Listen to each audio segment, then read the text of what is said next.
Thank you for being here on such a lovely, perfect Saturday and giving us some of your Saturday.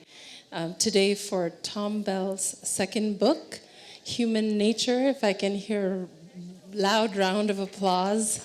There's a life-size book here. It even has a back with writing on it. So later on, we can take some photos. Welcome, everyone.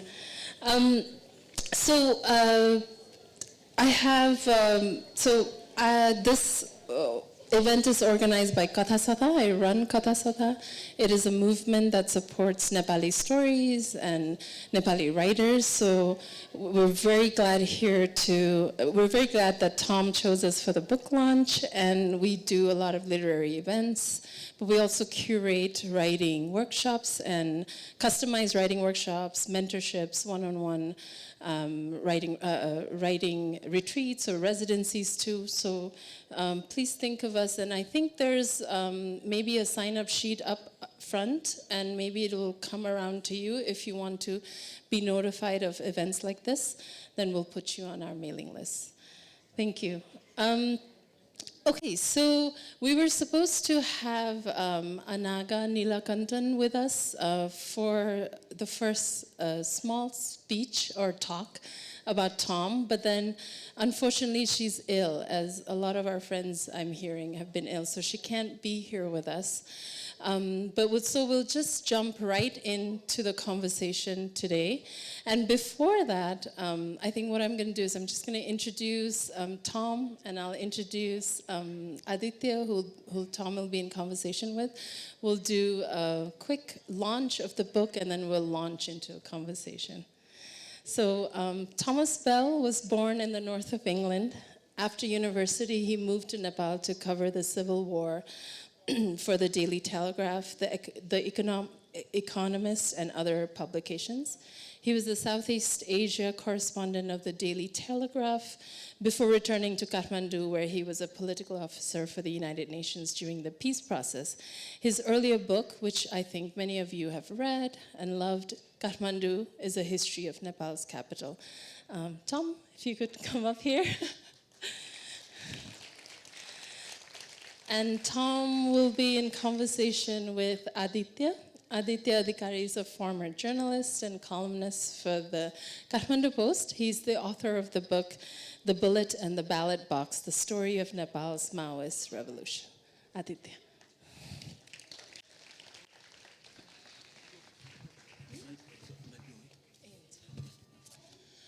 So we have this fish one. So we thought that we'll just do a quick unwrapping of the book here in Nepal for the Nepal launch, and if everyone could clap and celebrate, that would be amazing.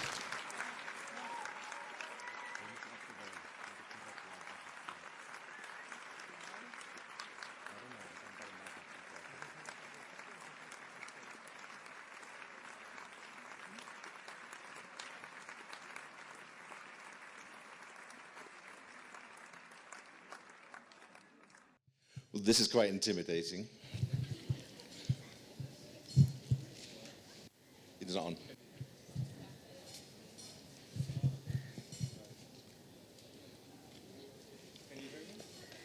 No? How about now? Okay, this seems to be working. Yeah. Hello, everyone. It's great to be here to celebrate the launch of Tom's second book. I know that many of you, maybe even most of you, have read his first book, and I'm sure that you enjoy it very much, and you have come with high hopes for his second book.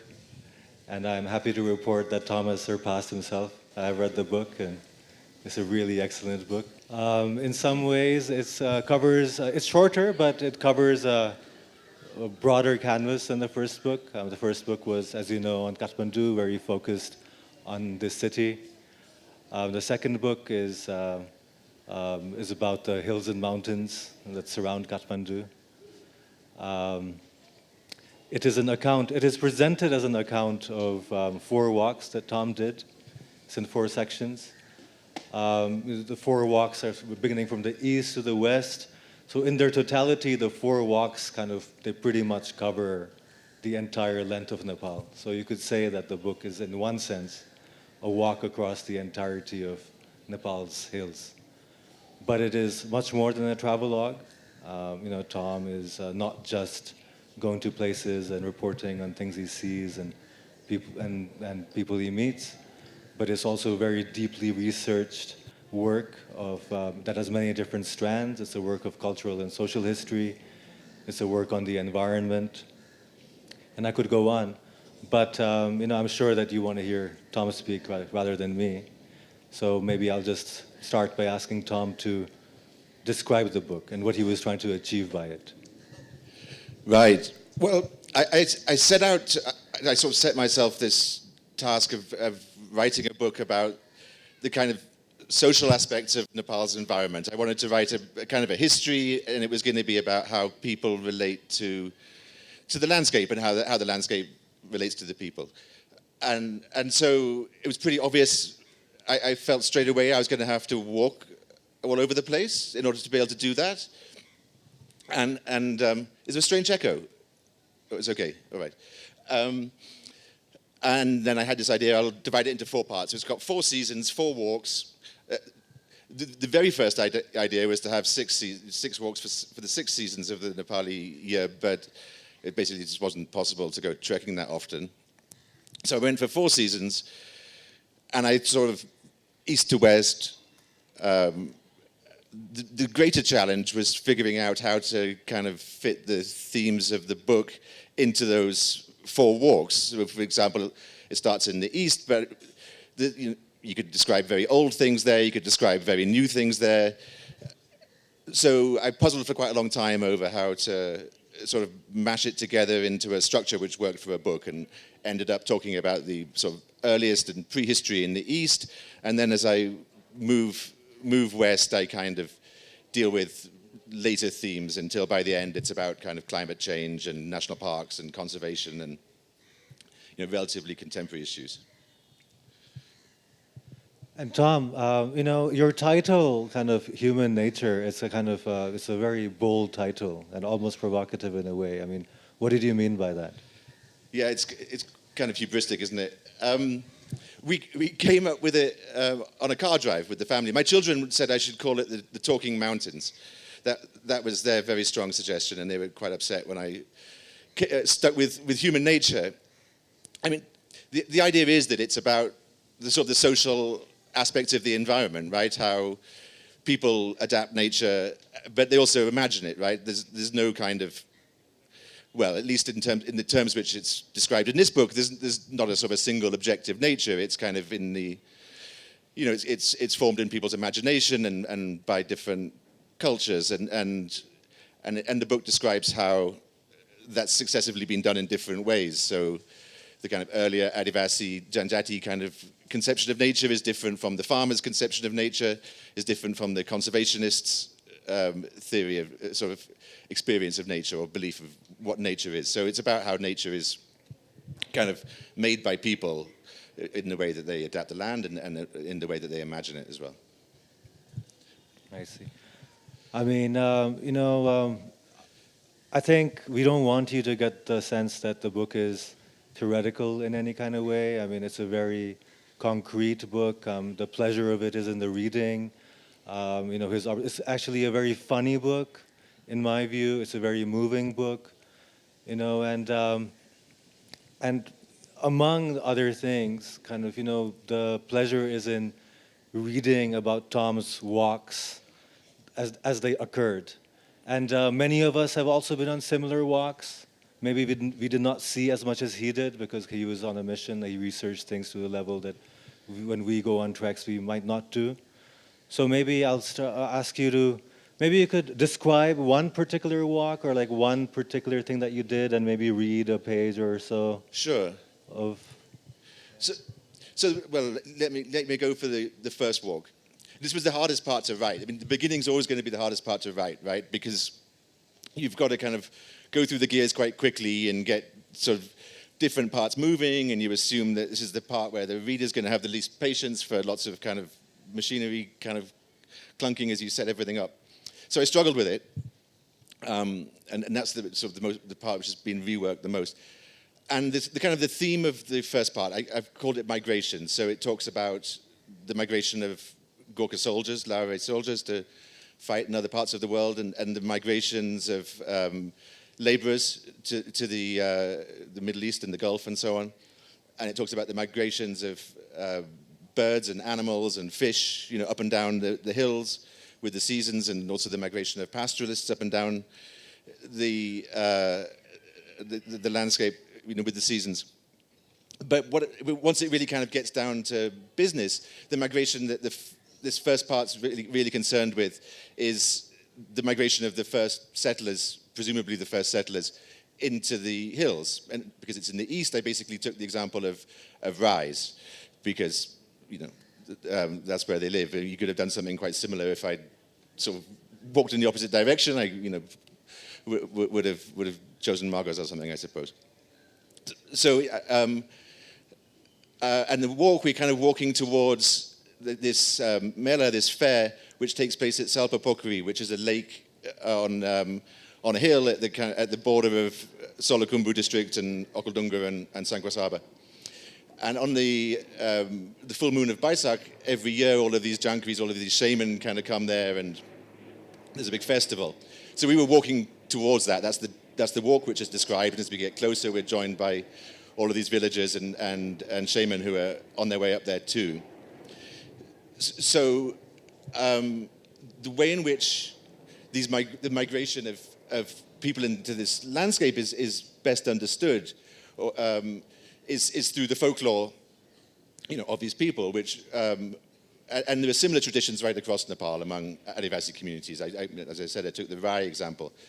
So I talk about the Rai mythology of the kind of creation of the world, and sort of the Rai ancestors are born, and it goes on to kind of describe the sort of the shamanic history of the landscape, their migration to the place where they now live, and this is the kind of the only way that I know of really in which this prehistory or this history, clearly some process like this took place, but it's only really recorded through these traditions, which you can take it that they kind of they're describing something that really happened, but maybe not exactly in the way that it happened.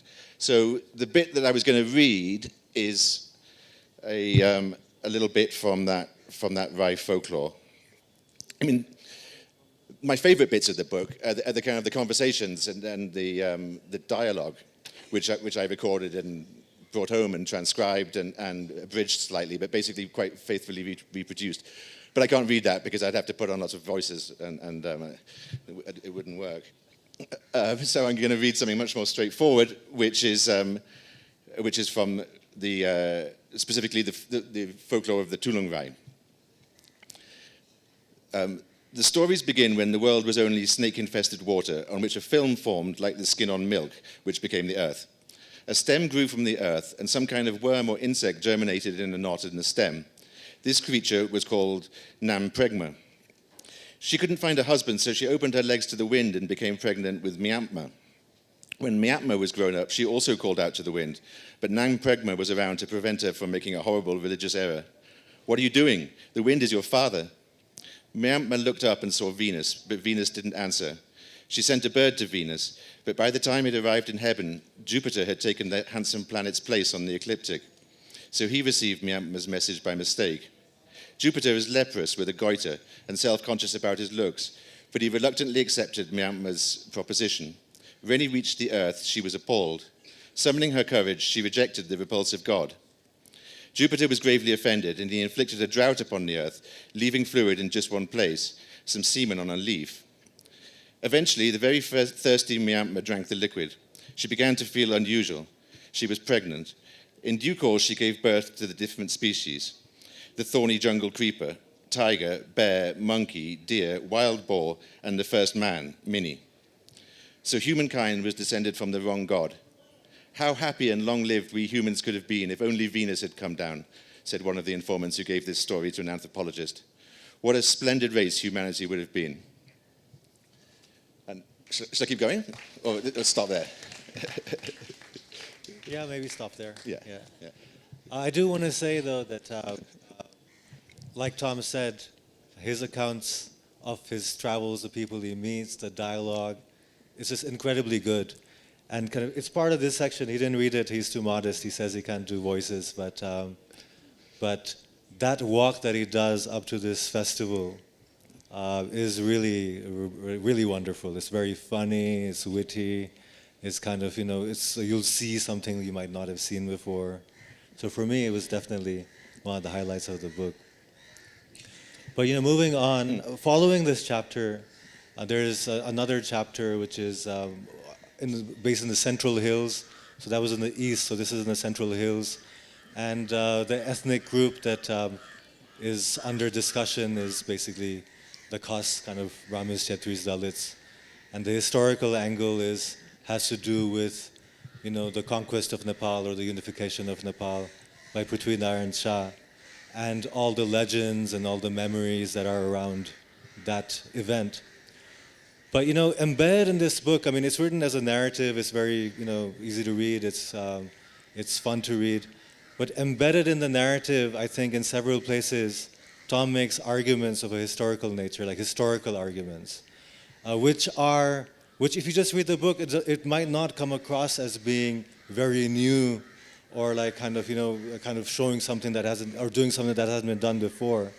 And I think in this chapter in particular, Tom has made a very interesting argument which I have never seen anywhere before. And the argument is something like, yes, everyone knows that Prithviraj Shah was like a great military commander, political strategist, whatever. At least that's what our history books tell us. Or he was like a cruel warlord according to others.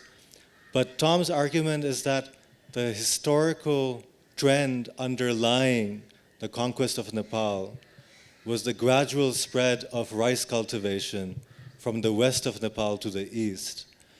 And the argument is that rice cultivation enabled the development of more complex and powerful state structures. And this is what enabled the conquest. But Tom, do you want to describe this? And also how you came around to these ideas?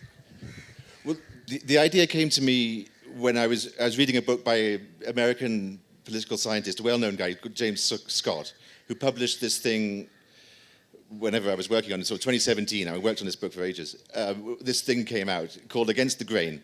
And it's a kind of a synthesis of a whole body of scholarship by other people on the development of settlements in Mesopotamia, the beginning of the history of human settlement, basically, as people tend to regard it. And his argument is that this came about through wheat cultivation. And I mean, this is well known, right? This is the Neolithic Revolution. I mean, this is part of everyone's understanding of the history of the world. That people became farmers, they started growing crops, they live in one place, and you kind of get villages, and so on. So James Scott's argument is that this is like a disaster. This is the beginning of like slavery and taxation and like laws and kings and so on. And it's kind of all downhill from there. The hunter-gatherers had been much happier. And, well, as I've subsequently come to realize, that isn't even I mean, you can take the same kind of argument back to people like Rousseau, which is how I begin the book. And then I've also begun to realize that the Romans had some similar ideas. So there's nothing kind of new about this. But what I thought when I read Scott's book was, my God, that's exactly what happened in Nepal with rice cultivation. And it seems kind of so obvious that I can't quite believe. I mean, I think some people must have just taken it for granted. I mean, I think some scholars of Nepal probably just sort of thought that goes without saying.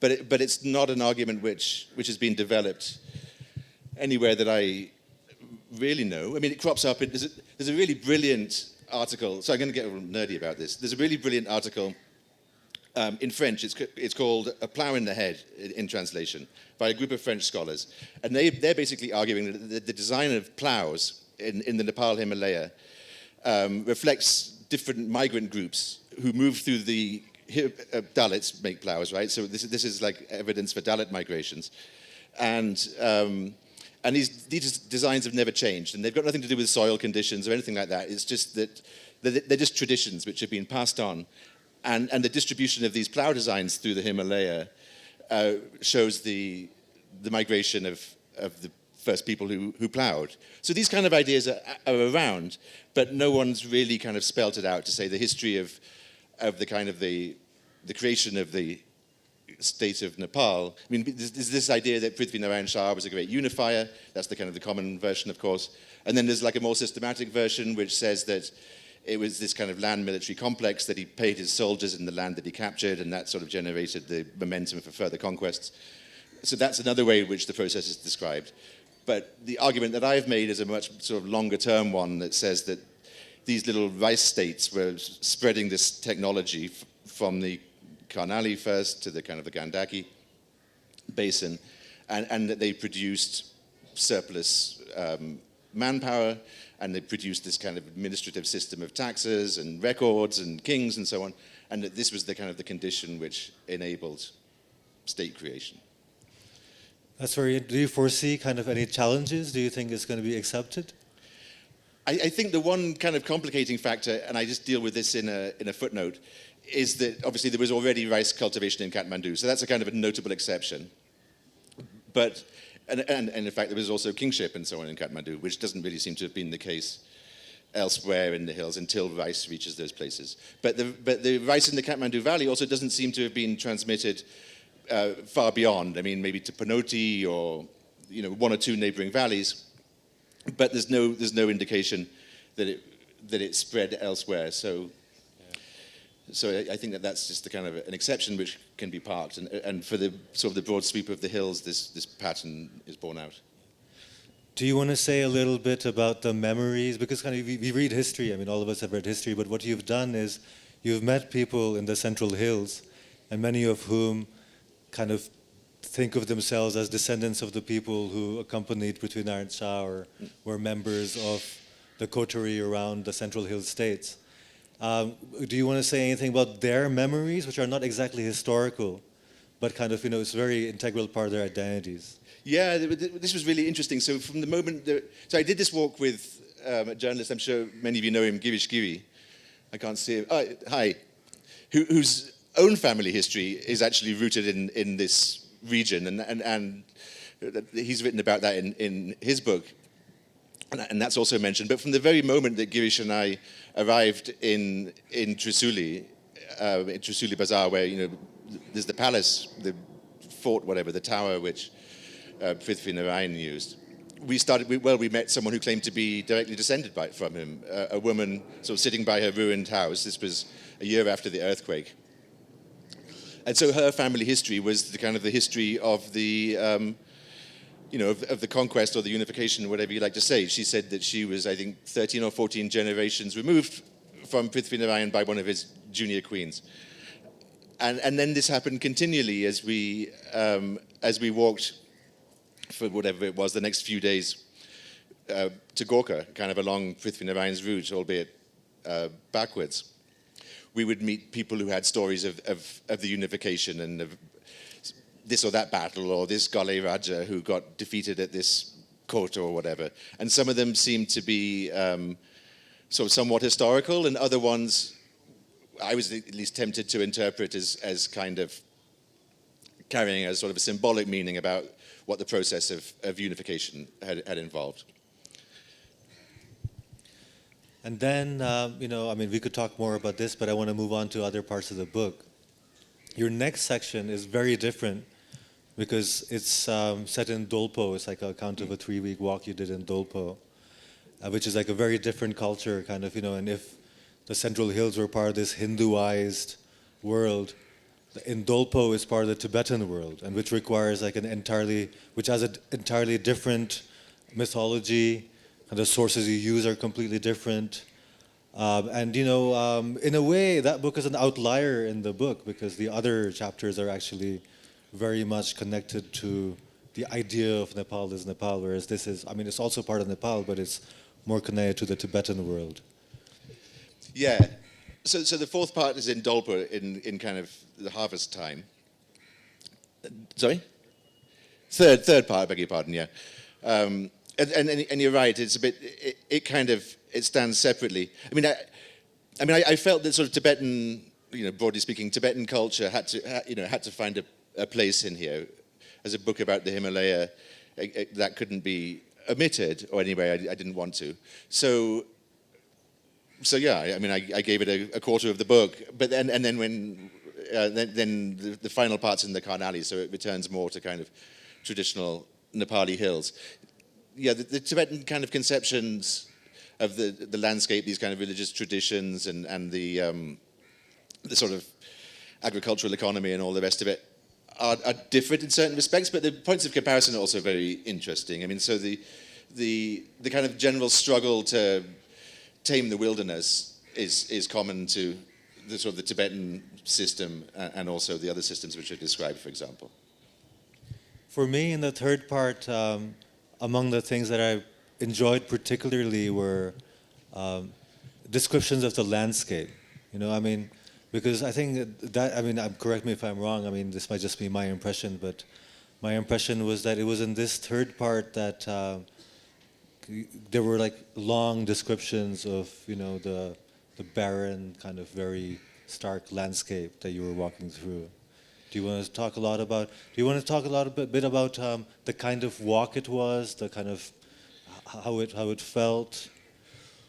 Well, first of all, kind of describing the landscape always seemed like a bit of a high wire act, in that clearly that was going to be part of the job, but I didn't want to go in for too much kind of purple prose and you know, whimsical descriptions of nature. So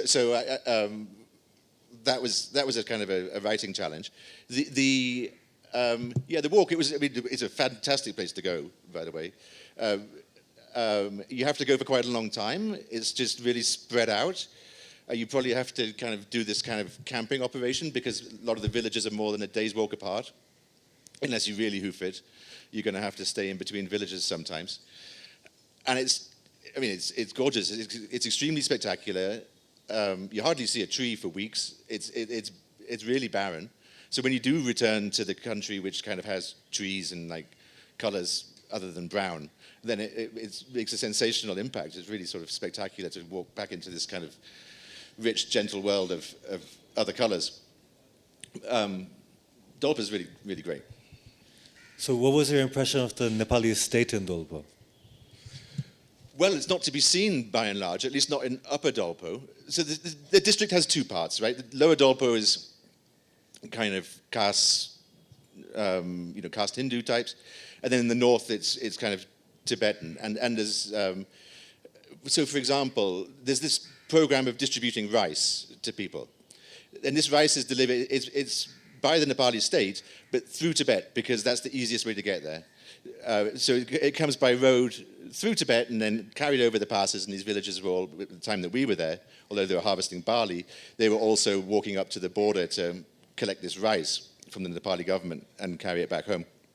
So it's extremely remote. I guess I heard that since I was last there are now sort of motorcycle taxis operating, but at that time there was no real transport still. That was in 2018. But apparently now motorbikes are kind of penetrating, and if you need to kind of go to hospital, then you can, you know, get a ride on a motorbike for a day instead of walking for 3 or whatever it may be. We met you ask about the presence of the state.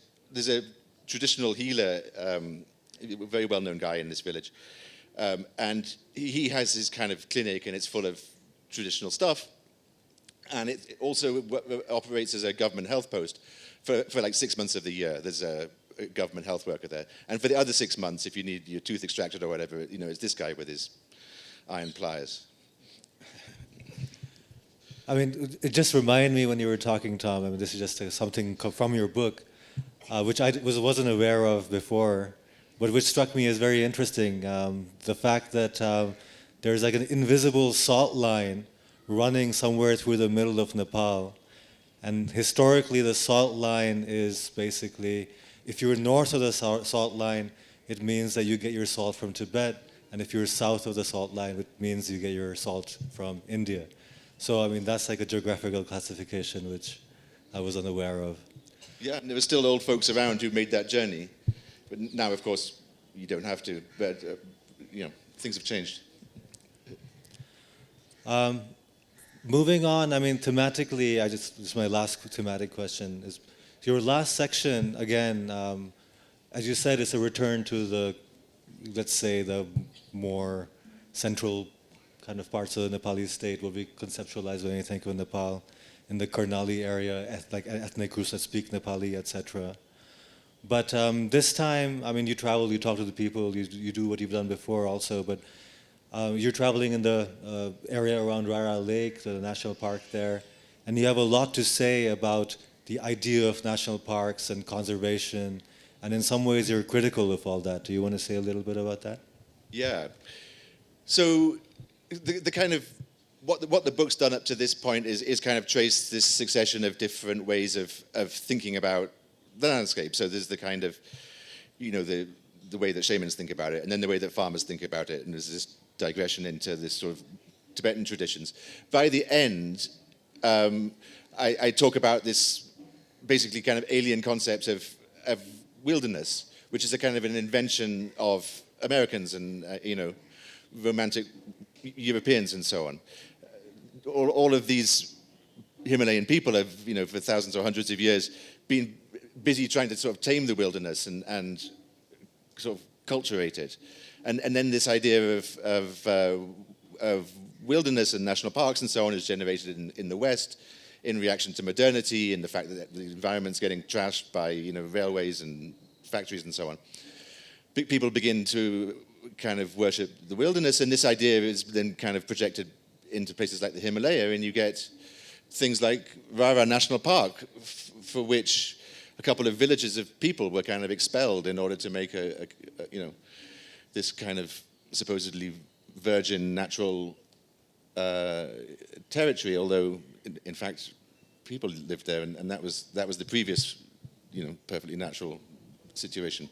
And the national park still, as I described, treats local people in an extremely high-handed fashion. There's you know, very poor relations between the park and local people whose lives have been, you know, devastated really.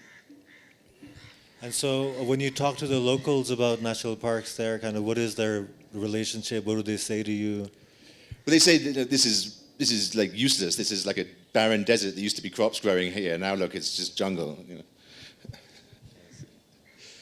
And you know, another thing you do in the last section is there's a bit about archaeology, about early settlements, about again, kind of throughout the book we see that in various places for people who live in the areas, there's not like a very precise distinction between you know, history and myth, really. History, memory, and myth are very intertwined. And it's particularly evident in the last section because some of the myths, the historical myths, go back a very long time. Right.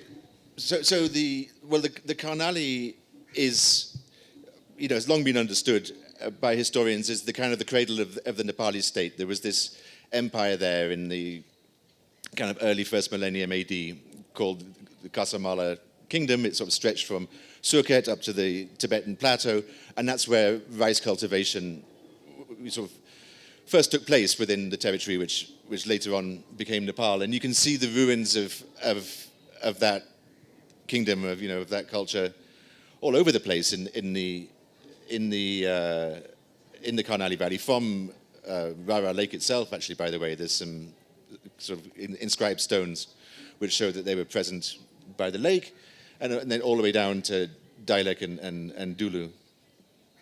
So it kind of, the book kind of comes full circle, and in fact, I don't think it's a spoiler. It comes full circle entirely, in fact, because in the east it starts off with these kind of hunter-gatherers who presumably occupied, you know, the jungles of eastern Nepal first. The actual last hunter-gatherers in the region are in the Karnali, and they're still there, and so there's a kind of a circularity. And you have something very interesting to say about the Rautes in the very last section, and basically kind of, they are still hunter-gatherers, but in very close proximity to human beings, and it's, in a way, it's quite sad. I mean, I felt sad when I read that section. Yeah, they're really kind of, you know, I mean, presumably don't have a great future. There's a dwindling number of Rautes, and they kind of trade with villages for, you know, certain objects that they make, wooden bowls and so on, in exchange for kind of useful commodities that villagers have. But they, up till now, at least, they are maintaining basically a truly nomadic lifestyle in the jungle. I guess I have a few more questions, and then maybe we'll take a few questions from the audience. Tom, so I mean, thematically, I think we've covered your book generally. And as I said earlier, in addition to the walks that you did, there's like quite a lot of sources that you use to enrich and deepen your narrative, develop your arguments, including anthropological accounts or accounts by colonial travelers or novels or other kinds of literature by Nepalis. Do you want to say a little bit about the sources you use and maybe point to some of the things that you enjoyed reading a lot and kind of you would recommend for others to pick up as well? Well, I cast my net as wide as I could, just in the interests of kind of thoroughness, and I didn't know what I was going to find or where to look for it, really. I mean, the subject is so expansive, and I'd sort of set myself this subject without really knowing how I was going to do it. So, I mean, anthropology, of course. I mean, if you're going to study kind of social issues in Nepal, you're going to get stuck with anthropology because there's so much of that, and there's hardly any historians. So that's a kind of lack of choice there. But you can extract. I tried to extract what I was looking for from that. And literary sources I thought were really interesting. They obviously, well, for the most part, things like Kairenigat by, I forget his first name, Koirala. Shankar Koirala. Shankar Koirala. I used a little bit of Kalidasa over in the far west, an ancient Sanskrit poet who wrote about an entirely imaginary Himalaya for him. I tried to use whatever I could. A really useful source, I mean, probably no one's actually going to go and look at it. The Regmi research series, put together by the great historian Regmi, it's all online, it's all digitized, so it's searchable by keyword. But it's like thousands of pages of historical documents in translation, and sometimes sort of secondary writings in translation. So for the rice kind of material, you can kind of trace, or partly trace, whatever kind of cultivation's going on through these kind of tax records and administrative records and stuff like that, which I found in Regmi, Mahesh Chandra Regmi, his research series. There's all sorts in there. Yeah, but anything in particular that kind of someone might enjoy reading? It's hard to say. Yeah, it's hard. Well, Kairenigat is a good story. Yeah. I like that one. Yeah. I'm sure there's others too. I can't. Yeah. The other thing I noticed about your book is you have a lot of photographs, and obviously the photographs are taken by you, and they are of the places that you're traveling to. But the purpose they serve is not exactly documentary. Like they're not like an exact record. You're not portraying something documentary in what you're doing, and many of maybe there's like a bit of fadedness or distortion in the photographs. So it's evident that you're trying to do something with the photographs. Like, what is it you're trying to do? Well, I just like photographs, and I especially like my photographs. So if you write a book, then you have the opportunity to put them in. So that's part of it. In the second section, I happened to be using a different camera for completely arbitrary reasons. I'd left the camera I intended to use on the bed in the hotel in Malamchi, so I just had sort of second string cameras, and those ones haven't reproduced quite so well. I also wanted to have maps. I mean, I think any book is better for being illustrated as much as possible, honestly, with maps and diagrams and pictures or whatever. The Indian publisher basically said no maps. I mean, any depiction of a national frontier is kind of forbidden. So there were no maps, I'm afraid. I actually drew them myself, and they ended up kind of scrapped. So it was because of the Lipulekh controversy? No, like not even that. I didn't go up there. I just done these very loose kind of scrolls, just kind of very schematic, just to sort of show the basic idea of the walks. Oh, but just the border in the Terai, any kind of depiction of India's national frontiers is they didn't want to go anywhere near it. So just like preemptively kind of. Yeah. So Indian publishers have never published anything with maps in them? No. You'll probably find it's not very common now. Yeah. Okay, I think we'll move on to questions from the audience, maybe for 10 or 15 minutes.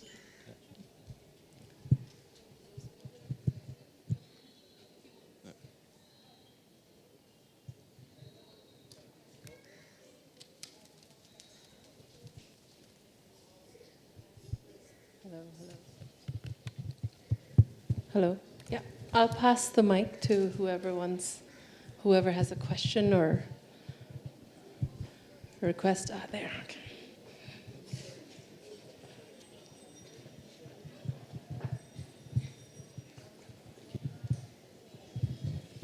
Hi, Tom. I was wondering how you feel that your book fits into, some would say, the rather overdone genre of nature writing. In the West, certainly. I mean, in Nepal, obviously, there's mountaineering type books, there's snow leopard type books. Well, it took me so long to write that when I began it, I thought I was being rather kind of, far-sighted and ahead of the curve. And now there's such a huge amount of nature writing that it's kind of rather passé. So that's just a factor of being a slow worker. Gosh, I'm not sure I've got a... most Western writing about the Himalaya tends to take this kind of... Well, there's a couple of approaches, right? One of them... And there is some stuff, we haven't mentioned it, but there's kind of some discussion of kind of colonial encounters and stuff in the book as well. But there's two ways that foreigners have written about Nepal, by and large, at least recently. One is the mountaineering stuff, and the other is this kind of wilderness fetishization. So this is different, I think, for being. I mean, primarily it's a social book. It's a book about social stuff, not really nature. And maybe I can add something to that. Yeah. I mean, if you read it, I mean, in a way, this is a very Nepali book, because I mean, like Tom said, when foreigners come and write about our country, kind of it's often about mountaineering or the Himalayas in a particular kind of way. It's about the history of mountaineering. I mean, the issues that are of concern to us as Nepalis, I mean, just the stuff that we talked about, like kind of, the development of the Nepali state or the different ethnic groups and their intermixture, the development of common Nepali identity, the certain kinds of modernity, with the adoption of this national parks model and kind of how Nepalis respond to that. I mean, all of that, I think, comes from Tom having lived in Nepal for a very, very long period of time. And so in a way, I think, this is a book that is more for Nepalis than it is for foreigners too, in some ways, I would say. Well, that turned out to be the case with the last one. I just had a bit better thought on things that I read, which I would recommend reading. There's a novel called Lost Horizon by a guy called James Hilton. It's fabulous. It's a totally kind of imaginary, kind of Western, whatever, fantasy of the Himalaya. But it's the book in which the word Shangri-La first appears in any language. And it's about this group of Brits and Americans and stuff who end up marooned in this monastery called Shangri-La, sort of somewhere in the mountains. It's actually really good. It doesn't relate to the mountains as they're known to local people, but it's an interesting example of kind of Western thought on the Himalaya, and it's a really good novel too. Any other questions? My question is also sort of related to Robbie's. So, how did your conception of the book change from the moment when you started and during the writing process? Because I remember your partner once mentioning, Tom is writing a book based on his walks in Nepal. So, we didn't know what to think. So, yeah, if you could talk about that a little bit.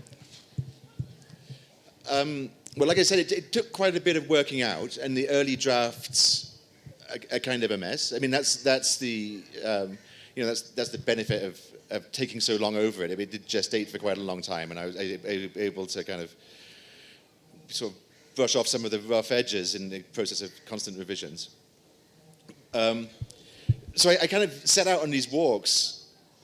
I was anxious to get started. I heard about this mela at Salpa Pokeri, so I was like, I'm going to go there. So certain decisions were taken really before I'd figured out everything that I was going to do with it, or really anything that I was going to do with it. So I had to kind of work with what I had. The fact that these, I was kind of loading all this material onto the structure which was created by the walks meant that, it was quite a rod for my back in that, whatever happened or whoever we met, whatever we saw on these walks, me and a variety of companions who joined me, that couldn't be changed.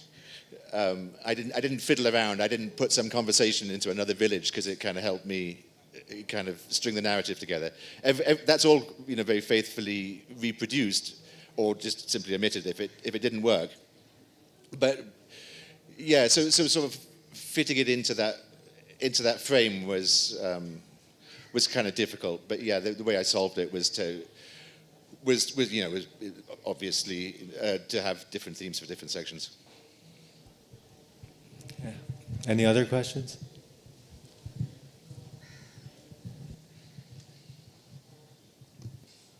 Hello. Thank you for writing the book.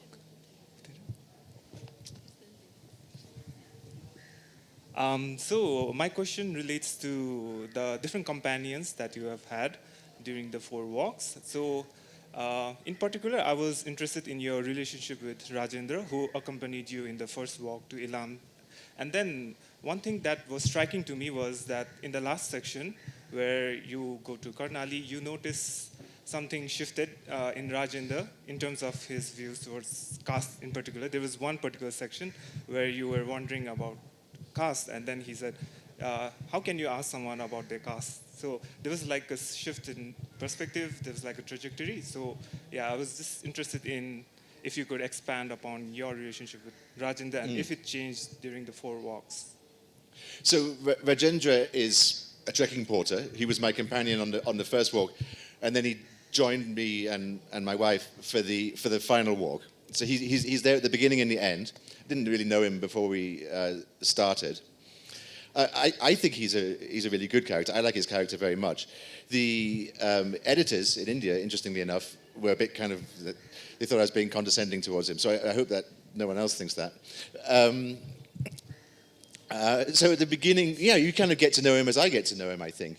And he's just a kind of a chatty, he's a very simple guy. So one of the things that the publishers kind of raised their eyebrow at is that we're talking to some Majis about fishing, and they're saying, we bait our hooks with these minnows, and that's how we try to catch the larger fish. And Rajendra goes, fish eat fish? Apparently he didn't know that. And so he's a kind of a simple soul in certain respects. Like, now I do sound condescending, but he was he was good fun, and he liked to. So a very charming guest of all the people we stayed with, because we were staying in people's houses on these walks. There wasn't any kind of tourism infrastructure where we went, so putting up in villages and then having a good time together. And at the end, he kind of.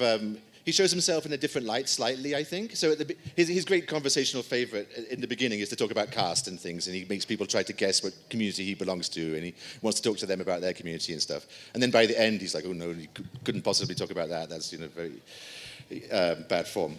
But I think he's interesting. He's got some good jokes as well. I think, that struck me also. I mean, it was interesting because in the beginning, when he's traveling in the East, like kind of everyone he meets is like, oh, guess what caste I am? Like, are you this caste? Etc. And then when he's traveling in the West, like he's very wary. But do you think it's because he's from the East and he feels more comfort with the people there, and in the West he's like a stranger? Presumably. Probably. Yeah.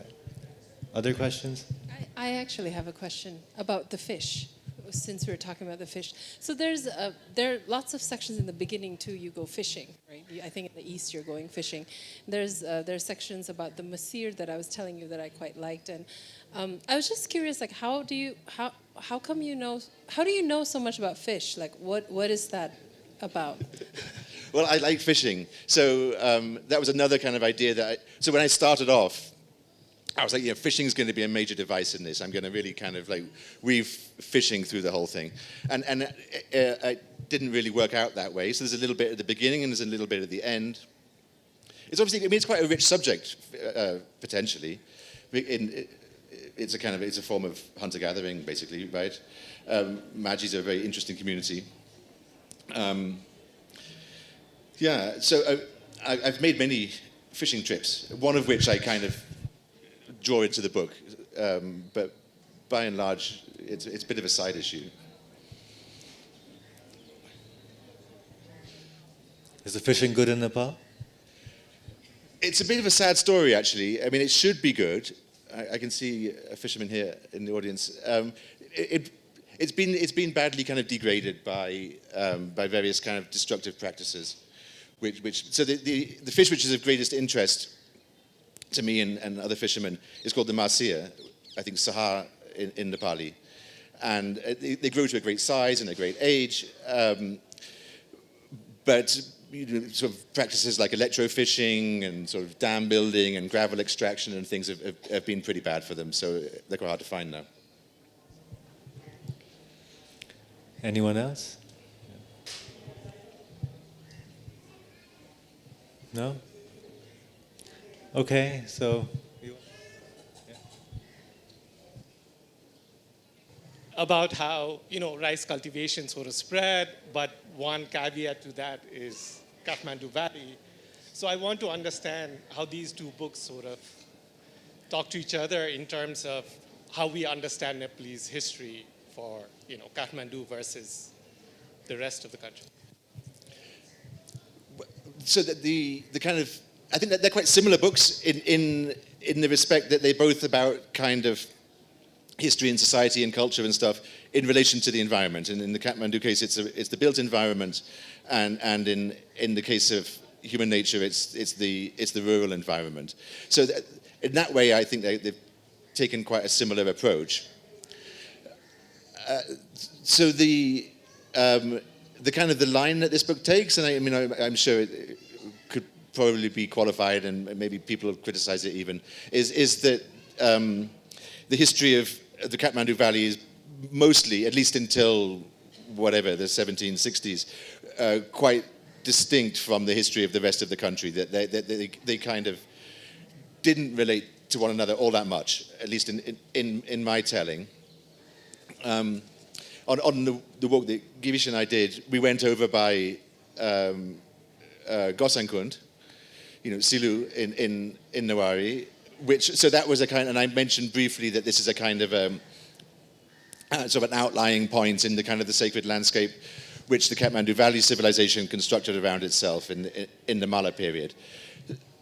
So there's a little bit of overlapping, but by and large the history which I tell of the hills, in my version, is there's not a great deal of intercourse with the valley until the conquest. Is your next book going to be about the Taraina? Well, maybe one day I'll complete the trilogy. Yeah, hope so. But that's a long way off. Okay, thank you all very much. It's a really great book. I'm sure you'll enjoy it. So pick up a copy. I'm not sure if there are enough copies here for everyone. Actually, real quick, the copies here are like huge discounts. Like it's 12 plus somewhere outside, and it's just 1,000 rupees here. So grab it while you can. Yeah, so grab it when you can. Okay, thank you all. Thank you for coming.